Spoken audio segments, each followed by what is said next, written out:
Ariketa honetan, eskatzen digute kalkulatzeko angelu zorrotz bien neurriak, emonda kateto biak.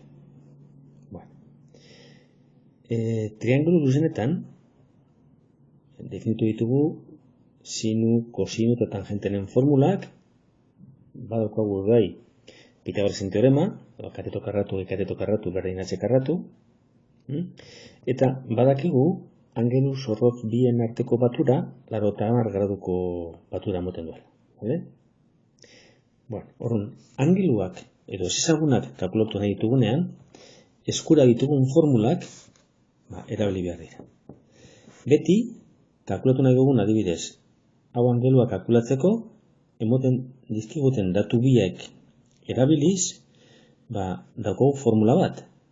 Da, aurreko katetoa eta alboko katetoa erabiliz, daukagu tangente alfa, dala, 48 zati 3/11.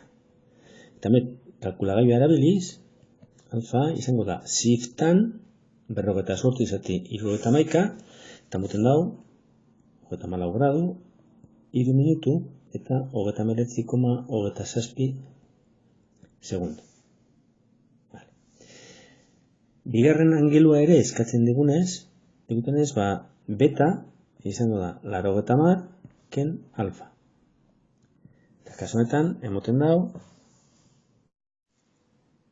45 gradu, 46 minutu, eta 20,73 segundo. Beste datuak ez dira kalkulatu behar, guk hemen hipotenusa ez dugu kalkulatu behar, esango duzu batzuk, kalkulatzen badugu hipotenusa, gero sinu edo kosinuren formula lugu aplikatu. Gogoratu, ez da bape gomendagarria erabiltzea zehatzak ez diren datuak. Kalkulatzerakoan hipotenusa, gertarike zifra martarrekin agertzea, eta zehaztasun osoz ezin emon bere balioa.